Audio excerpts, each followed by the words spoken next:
pas. En fait, t'as que les limites que tu te mets. Ouais, c'est un parcours incroyable. Hein.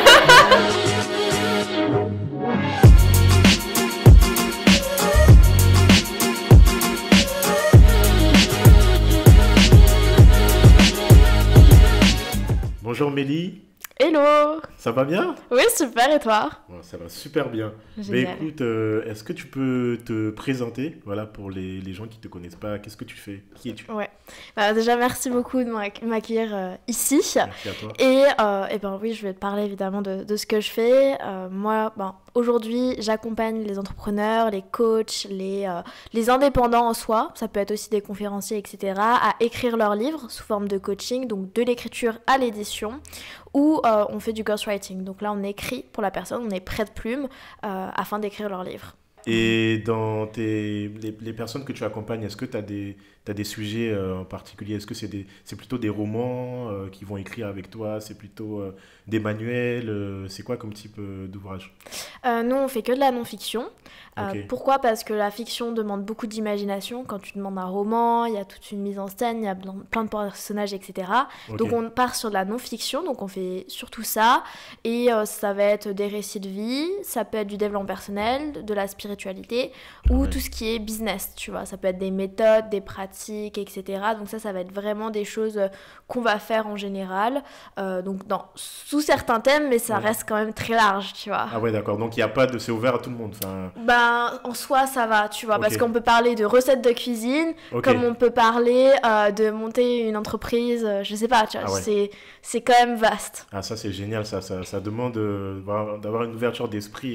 Et est-ce que tu peux nous décrire un peu une journée type? Comment ça se passe tes Ouais. semaines de travail? Mes semaines, mes journées, Ouais. c'est jamais la même chose, tu vois. Ok.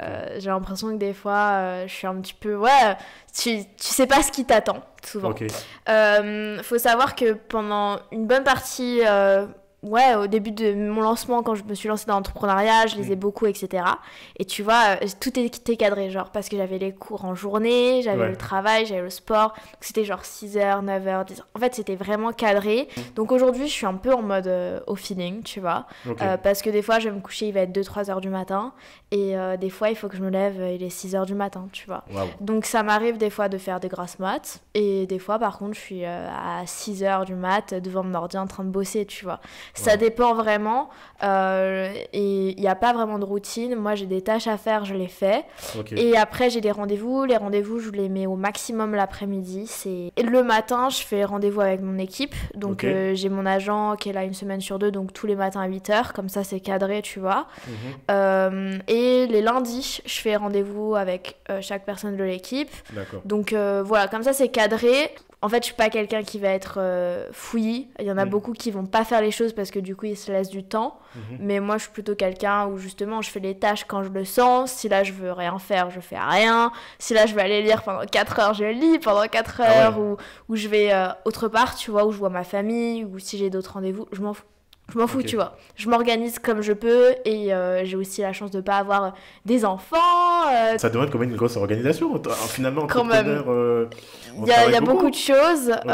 mais c'est plutôt le matin, je me réveille et je vois ce qu'il y a comme rendez-vous, tu vois. Je suis vraiment un peu Ouais. au jour le jour.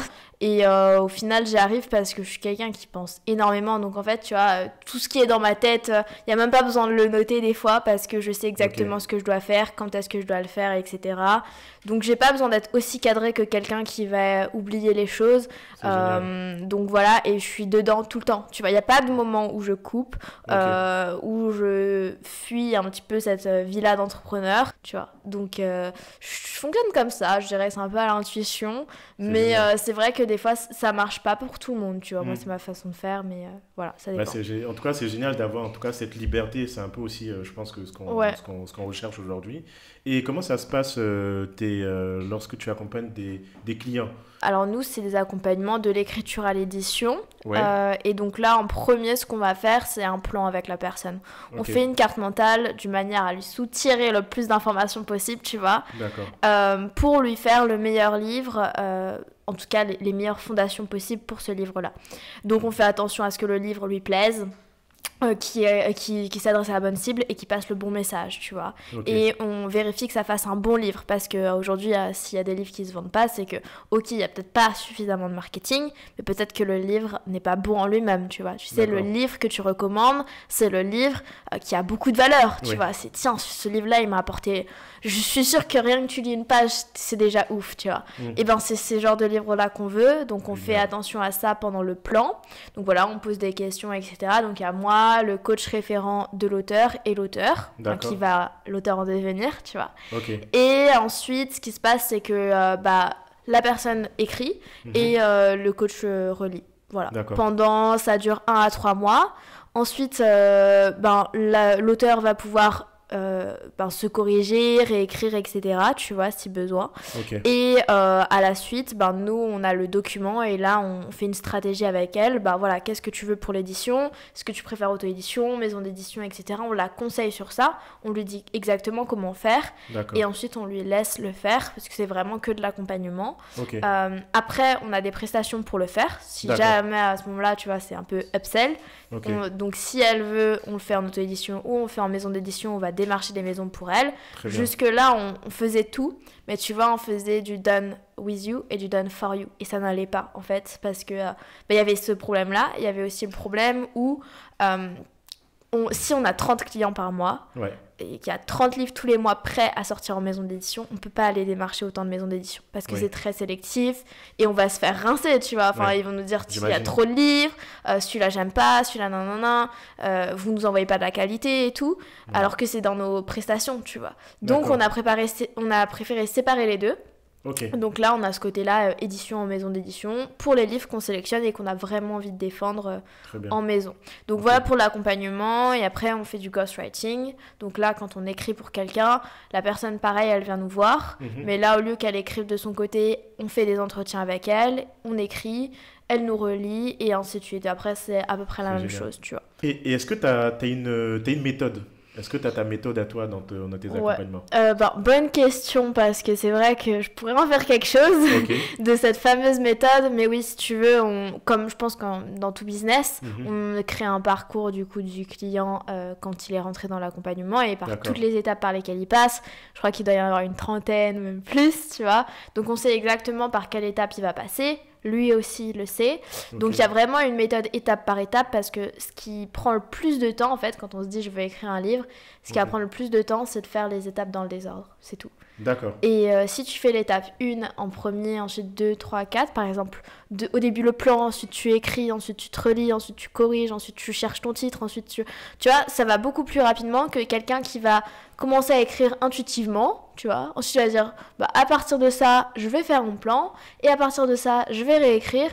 Ça perd un temps fou alors que tu as des étapes, tu vois, c'est comme un gâteau, C'est tu génial. fais une recette Ouais. et tu suis la même recette. Donc il y a vraiment une méthode, c'est vrai. Ok. Moi je parle souvent d'une méthode où au début, tu as 5 étapes dans cette Ok. méthode. Tu as l'étape 1, ça va être l'organisation du livre, donc tout ce que tu D'accord. fais avant de commencer à rédiger. Ensuite tu as la méthode, t'as la partie rédaction. Si tu Mhm. passes pas à l'étape 2 de la partie rédaction, tu vas pas pouvoir avancer, tu vois. Parce que Ok. quand tu veux écrire un livre, le plus important c'est d'écrire quand même. D'accord. Donc là, c'est le moment où tu vas écrire au maximum sans pour autant te relire et tout. Si jamais tu dois te relire ou ajouter des trucs, tu les ajoutes, mais tu les mets, je sais pas, tu mets des petites notes, quoi. Mais tu réécris pas, tu fais vraiment, premier jet, quoi. Ok. Et tu écris de manière progressive jusqu'au bout, jusqu'à que tu aies vraiment C'est tout génial. un maximum d'écrits. Tu vois, faut que tu aies fait au moins, je sais pas, 60%, 70% des mots. D'accord. Sachant qu'un livre pro, enfin nous ce qu'on fait c'est à peu près 50 000 mots, tu vois. On en fait déjà beaucoup, donc pour te dire, parce que souvent on me dit ça représente entre 100 et 150 pages à 4, tu vois. D'accord. Ah ouais. Ça dépend comment elles sont présentées évidemment, mais ça représente ça. Ok. Donc une fois que tu as fait cette rédaction-là, tu réécris avec tes petites notes, etc. Tu te relis, tu peux faire ensuite relire ou corriger à quelqu'un pour D'accord. avoir plus de choses. Et après, tu édites. Donc là, tu D'accord. choisis auto-édition, maison d'édition. Donc là, dans les deux cas, tu as correction, mise en page, couverture du livre, impression, etc. Génial. Et dernière étape qu'il ne faut pas négliger, c'est la communication. Tu vois, c'est le marketing, c'est le lancement du livre. Moi, je ne mets jamais la communication dedans parce que si on parle de création du livre, ça va jusque-là. Mais la communication, pour moi, c'est encore 50%, tu vois, de chemin. Faut savoir qu'il va être en librairie, on va dire au début 4 mois. Ça va être un peu un test. Et après, soit il reste, soit il part, tu vois. Quand c'est des lancements avec des maisons d'édition, souvent que c'est comme ça. Après, les libraires ont toujours le moyen de le recommander, mais souvent, ils mettent en avant les nouveautés, tu vois. Génial. Là, il faut savoir qu'on s'arrête à la stratégie où on va leur dire, bah voilà, en auto-édition, tu fais ça, ou en maison d'édition, tu fais ça. Après, ils sont toujours en contact avec nous, mais voilà, on est juste là en support jusqu'à que l'auteur a son livre dans ses mains. T'as été formé pour ça? T'as fait des formations? Que dalle. Ah oui, d'accord. Tu vois, j'ai écrit mon livre qui est là. Je l'ai écrit en 10 jours au début. Donc ça, c'était très très vite. Il faut savoir qu'il fait 25 000 mots, donc c'est petit. Et tu verras, il y a des images. Donc c'est pour ça que j'ai rajouté des pages et tout. Mais du coup, j'ai écrit très rapidement. Donc l'écriture m'a jamais posé vraiment souci.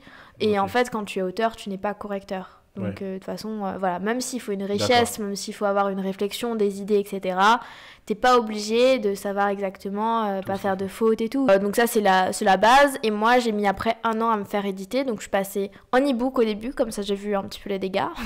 Ensuite, j'ai vu en auto-édition. Ensuite, j'ai fait en maison d'édition. J'ai vu tout le processus sur à peu près 1 an, tu vois. C'est par expérience. Après, j'ai écrit d'autres livres pour moi, etc. Je les ai pas forcément sortis, mais je les ai terminés.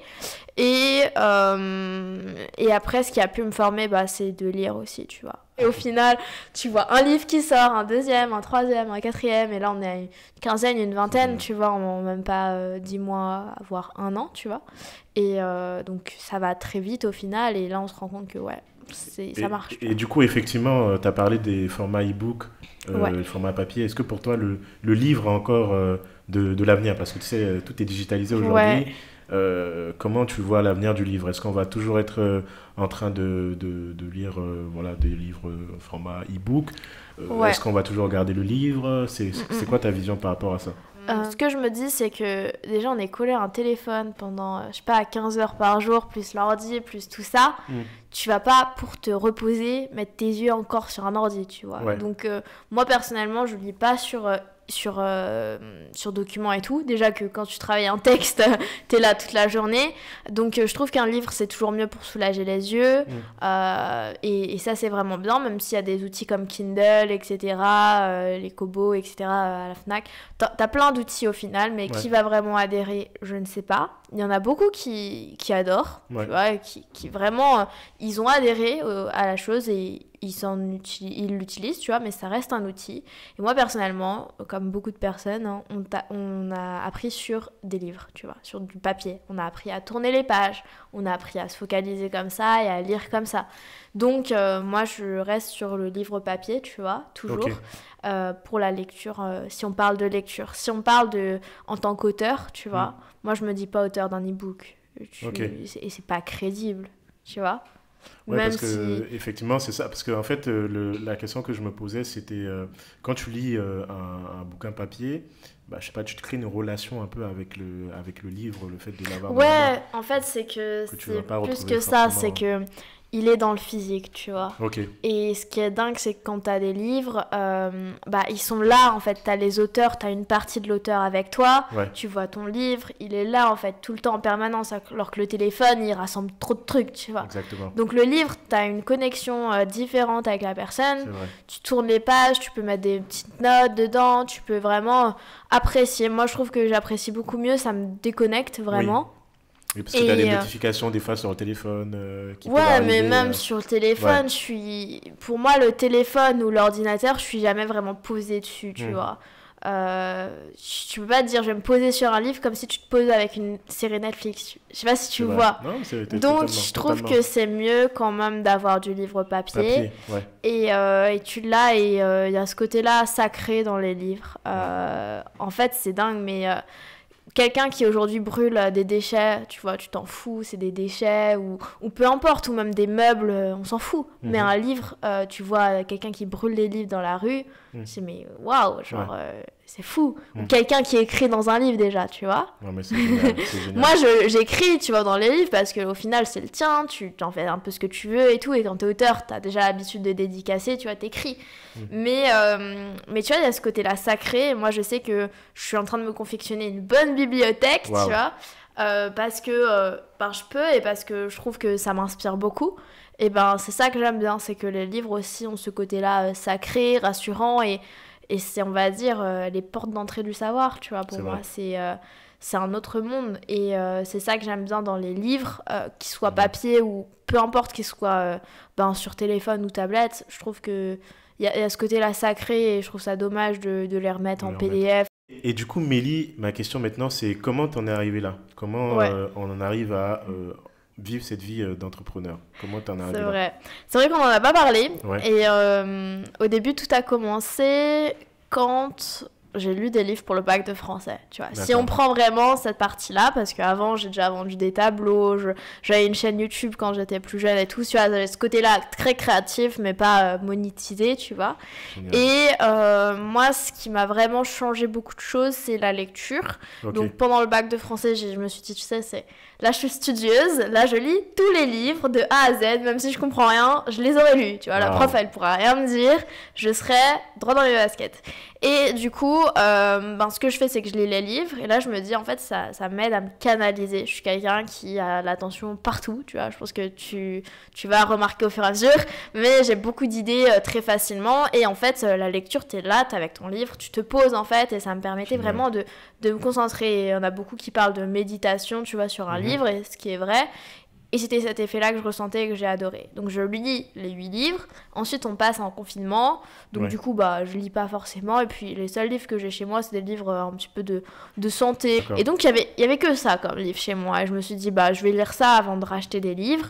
Je l'ai lu et je les ai lus. Et du coup, là, je me suis rendu compte que, ah ouais, mais pourquoi on m'a pas mis dans les mains ces livres, ou du moins ces conseils, tu vois? Pourquoi D'accord. quelqu'un m'a pas aidé à ce niveau-là? Donc c'était des livres comme je sais pas, un petit peu pensée positive, Ouais. les 7 habitudes des personnes qui réussissent le plus, l'entreprise du 21e siècle de Robert Kiyosaki, non, tu vois, Génial. des livres un petit peu partout, genre dev perso, mais c'est pas les nouveaux livres que tu vois, c'est quand même, voilà, des livres un petit peu d'avant, je trouve, et j'avais que ça chez moi. Classique.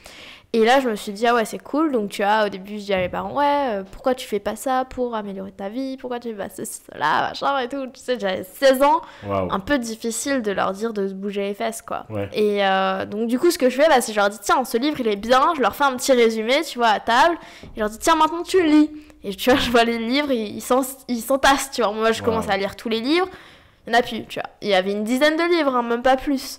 Et au final, je me dis, bon, ils lisent pas les livres que je leur donne. Est-ce que si moi j'écris mon livre, ça va les aider? Tu vois. Et là, ça part juste de ça, ce truc-là, D'accord. tout con. On est un lundi matin, en juillet, tu vois. Et là, t'imagines que je me dis, ok, je commence par quoi? Tu vois, je fais un petit sommaire, un petit papier et tout, là. Truc brouillon, là, nul. Waouh. Et ensuite, je commence à taper sur mon ordi. Et là, tous les matins, pendant 10 jours, je me lance. Waouh. Et après, je relisais ou j'allais lire des livres. L'après-midi, j'allais à la patinoire pendant 2-3 heures, tu vois. Le soir, je revenais, je pouvais relire et puis c'est tout. Tu vois. J'ai fait ça pendant 10 jours. Donc du lundi au mercredi de la semaine d'après. Ok. Après, j'ai donné mon livre à relire à ma grand-mère et à ma mère qui se sont dit waouh. Et après, j'ai sorti en e-book, ensuite en brochet, et ensuite en maison d'édition. Donc tu vois, il y a eu tout ce côté-là. Et plus ça va, plus du coup, j'ai mon livre, tu vois, les gens commencent à prendre des photos, machin et tout. Et ce qui fait que je rencontre des gens sur les réseaux sociaux, des gens qui parlent business, mindset et tout. Et là, c'est cool, tu vois. J'appelle des potes que j'ai toujours pas vus peut-être aujourd'hui encore, tu vois. Mais vraiment des gens qui me suivent sur les réseaux, alors que j'avais genre 1000 abonnés, que dalle. Hein. Et pourtant, les gens me suivent. Et c'est ça que j'ai bien aimé. Et un jour, là c'est un autre jour qui a vraiment bouleversé ma vie, je dirais que c'est le meilleur. Ce qui se passe, c'est que j'ai mon seul pote que j'ai sur le Mans, parce que je suis du Mans, tu vois. D'accord. Que je connaissais de la patinoire et parce qu'on parlait business, mais que dalle, hein, vraiment par rapport à aujourd'hui. Et on parlait vite fait de crypto, de marketing de réseau, d'immobilier, mais c'est tout, tu vois. Il me dit, Mélie, il y a Théophile Hélie à Paris, faut trop que tu viennes. Moi, j'y vais en tout cas, c'est mon rêve de le rencontrer et tout. J'ai fait, bon, Théophile Hélie, moi, je le suis, mais pas plus que ça et tout. Je vais demander à mes parents. Tu sais, là, j'arrive, j'ai 17 ans. Papa, maman, est-ce que je peux aller sur Paris ce soir et tout? Il y a une soirée et tout. Et on attend. Et là, on le voit arriver. Et là, moi, mon pote, il était genre émerveillé. Moi, j'étais là, waouh, c'est ouf, regarde. ça va être dingue et tout. Et du coup, on parle avec les gens et c'est là que je me suis dit, waouh, il y a des gens qui me ressemblent. Enfin, genre, il y a des gens qui parlent dev perso, il y a des gens qui parlent business, il y a des gens qui... Genre là, le réseau, c'était dingue, tu vois. Et tout s'est développé. Parce qu'à chaque fois que je revenais sur Paris, maintenant, c'était... Les gars, on fait un événement. Là, je suis chaud. Et vous êtes combien dans l'équipe? Et au début, on était, je sais pas, une dizaine, vingtaine, tu vois. C'était toutes les personnes qui venaient par la story de Théophile Hélier. D'accord. Qui avaient vu la story. Et donc, du coup, au début, il y avait les gens. Et ensuite, on avait fait un groupe sur Insta. D'accord. Et ensuite, moi, j'avais dit, bah, tiens, il faut qu'on fasse un event à telle date parce que je suis sur Paris. Greg nous a offert la possibilité d'aller dans ses bureaux. Donc, on a fait des événements, networking dans ses bureaux, 1 ou 2 fois. Et après, moi, j'ai commencé à faire des événements dans des restaurants. D'accord. Donc au début, tu vois, on était 7. Ouais. Après, on s'est retrouvés à 80. Ah ouais. Dans des restos. Et donc, on faisait ça tous les mois. J'ai monté un groupe et c'est là que vraiment a développé mon réseau. Là, j'avais pas encore de boîte, j'avais rien. Tu vois, j'avais que mon livre. Donc ça, plus des conférences que je faisais. J'étais aussi modèle photo.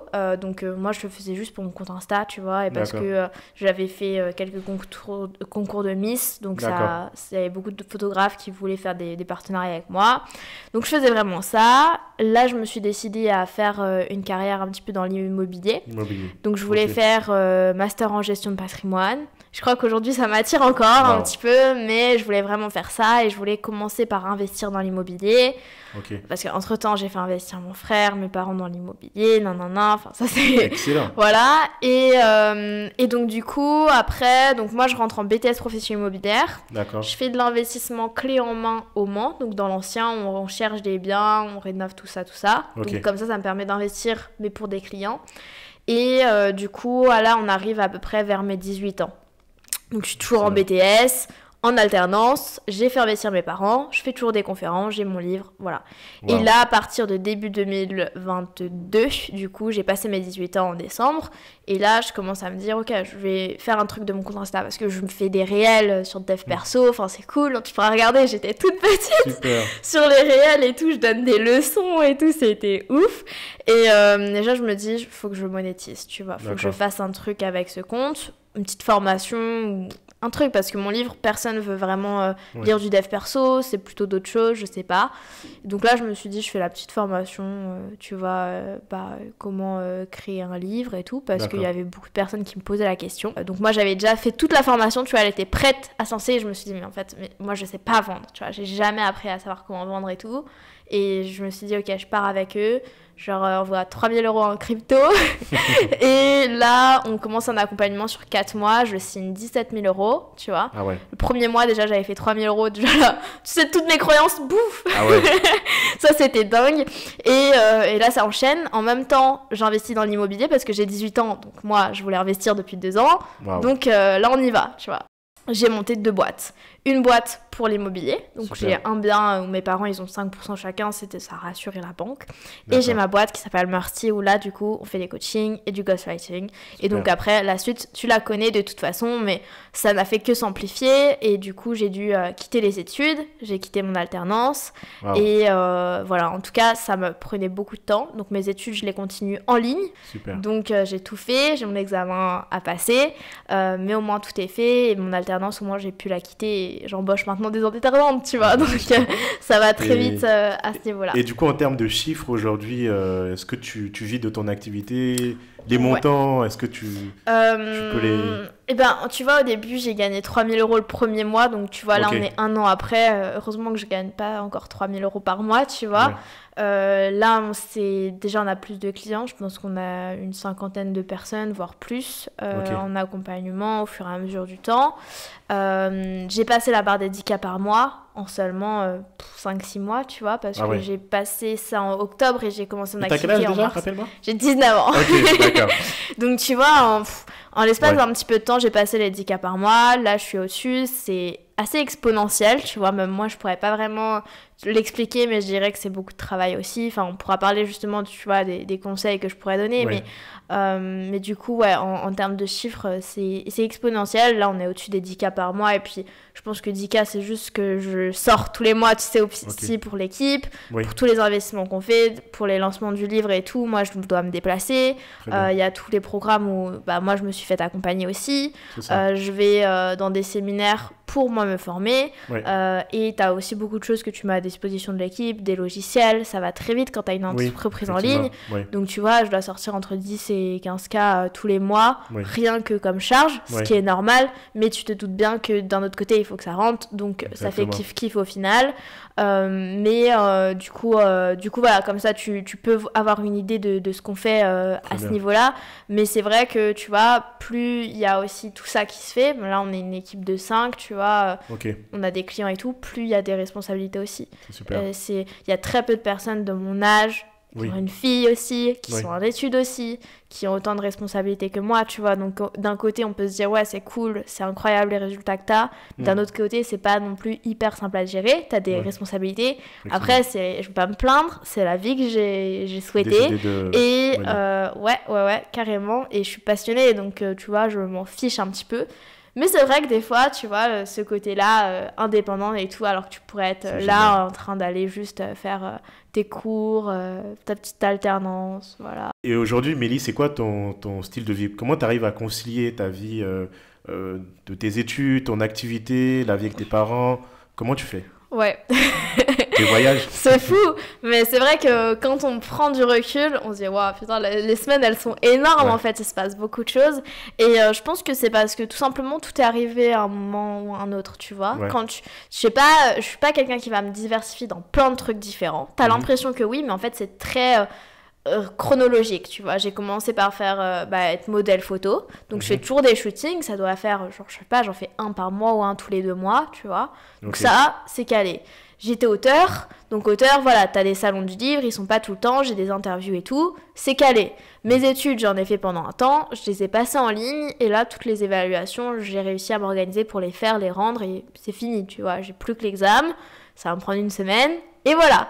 Donc ça, c'est casé aussi. Pour l'investissement immobilier, j'ai investi, et tu sais, t'as toujours des délais, donc au final, t'as le temps de faire autre chose, t'as le temps de, voilà, mais c'est vrai que les semaines de rush où tu vas démarcher la banque pendant 1 semaine, enfin toutes les banques, tu vois, l'attente et tout, c'est pas top, mais tu peux le faire.